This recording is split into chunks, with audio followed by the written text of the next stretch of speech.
Hi y'all, today I'm going to be making a quick and easy gumbo, and these are the things that you're going to need. You're going to need a couple of tablespoons of butter because you're going to need to saute some celery and onion and some okra. That's frozen cut okra, and this Louisiana gumbo base or some other gumbo base, and some frozen shrimp. I like to get the tail off and deveined, and these are large. Okay, I got these at Kroger, and gonna need one of these Cajun style smoked sausages. I'm just gonna be using one, and I'll slice that lengthwise 4 times and then chopped it fine. And gonna need 2 of these 32-ounce chicken broths. Gonna need some white rice. I'm gonna need some diced tomatoes. This is a 28-ounce can, so get the big can. Now, is this an authentic Cajun gumbo recipe? No. Is it quick and easy? Yes. Now, some people would want to add a bell pepper to this, and so that's up to you. I don't like bell pepper in this particular recipe. Sometimes I like bell pepper and sometimes I don't, and this is one of those times when I don't. A little word about gumbo. I've had people say things to me like, can you make me some gumbo without the okra? I'm afraid that's impossible, because okra is, that is the African word, if I'm not mistaken, for gumbo. So you have to have gumbo to have, you have to have okra to have gumbo.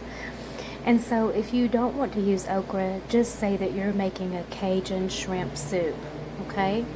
That's perfectly fine, because, you know, you should only eat what you want to eat, and, you know, don't feel pressured to put something in a recipe if you don't like it. So anyway, I'm going to get started now. So now we have a half a bag of frozen okra and the onions and the celery, and I'm sauteing them. I may decide to add maybe another tablespoon of butter, and so after I get this sauteed, I'll tell you what to do next. Okay, while this is sauteing, I'm going to get busy boiling the rice in this saucepan here, and I need to do a correction. I think earlier I said that gumbo was the African word for okra, or okra was the African word for gumbo. I think I got it mixed up. But gumbo is the African word for okra, so that's why when we make gumbo, it should have okra in it. So I will be right back. Okay, I broke out the stock pot, and in the stock pot we have those 2 containers of chicken broth and the okra, tomato, and celery mixture. And now we need to add that can of diced tomatoes, okay, and this andouille sausage, and stay tuned. I have placed 2 boiling rice bags, that's white rice, in a stock pot, it's a saucepan, and I'm going to boil 2 of these bags of rice. And I'm going to bring this mixture to a boil that we talked about earlier, which is the okra, the onions, the celery, the chicken broth, and the tomatoes, and the andouille sausage. Now, a note about the andouille sausage. When you're slicing it, you might take a bite of it and decide that it's not very spicy, that you might need to add a lot of other spices. Let me caution you about that, because when foods are cold, the spice is different than when the food is hot. And so what you want to do is taste this broth after it has come to a boil, to test the seasoning before you go adding a bunch of hot and spicy things like Tony Chachere's and hot sauce and all of that. I'm going to let this mixture boil for about 5 minutes, and then I'm going to bring it down to a simmer, because I'm going to want to taste this and see where I am with the flavor.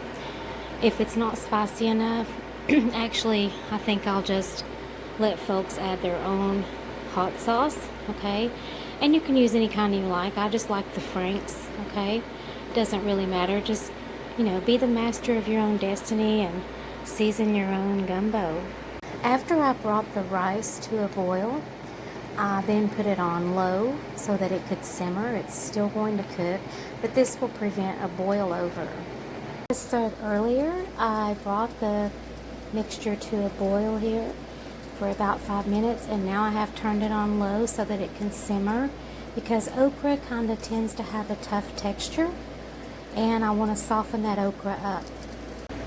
After the rice was finished boiling, which takes about 8 to 10 minutes, I filled the pot after I drained the boiling water out, filled it 4 or 5 times with cold water to stop the cooking process, and now I have it sitting in a strainer, and the strainer is sitting over the saucepan.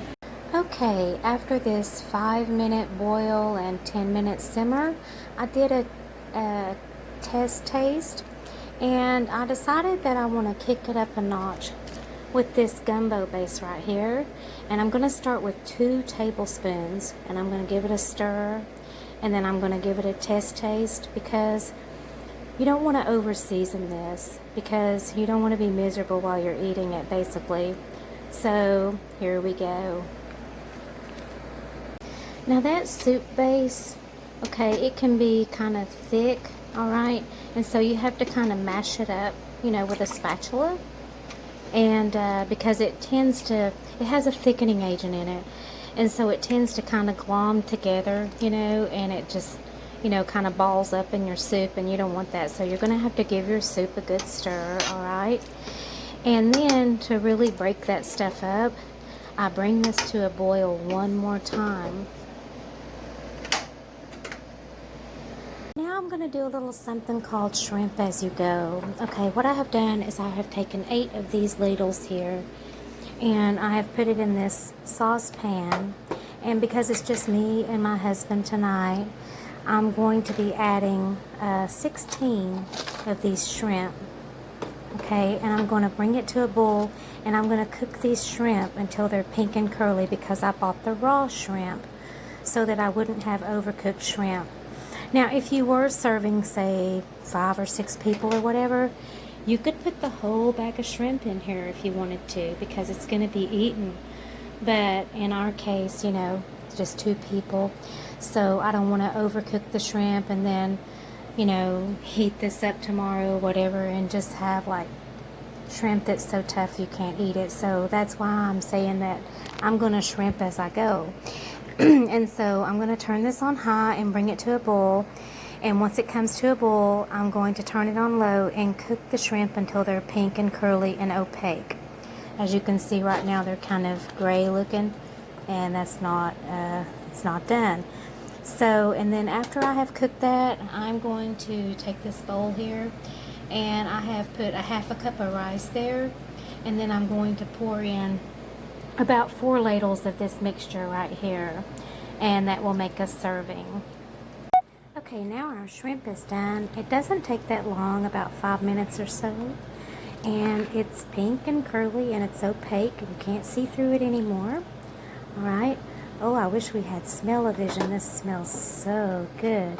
And so now I'm going to take this ladle, and we're going to transfer over here to this nice bowl, okay, with the rice in it. Okay. And I'm going to do about, I don't know, 3 or 4 ladles there. 3 is enough for me. And I'm going to take some parsley, because Cajun food is influenced by the French, and the French use a lot of parsley, and I just like the flavor of it. And I'm going to sprinkle a little bit of this hot sauce on it, and it's going to be delish. Thank you for watching, and have a great day. Bye-bye. Almost forgot to mention, this particular gumbo that I make has a thinner, soupier texture. Now, if you want it to be thicker, you're going to have to prepare a roux.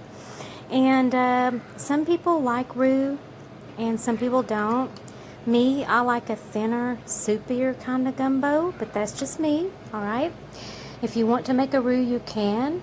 There are different shades of roux. There is a light roux, kind of a blonde roux, and then there's kind of a medium roux that's about the shade of peanut butter, and then there's a darker roux that's going to give your gumbo a smokier flavor, but I personally don't prefer it. I like the thinner, soupier gumbo, and so that's the reason you're seeing this here. And so, like I said, it's up to you. You can prepare a roux and add it to this. You can even buy prepared roux at some gourmet grocers and whatnot, but you can get on the internet and Google how to prepare a roux and just roux your heart out. But anyway, thanks again. Bye-bye.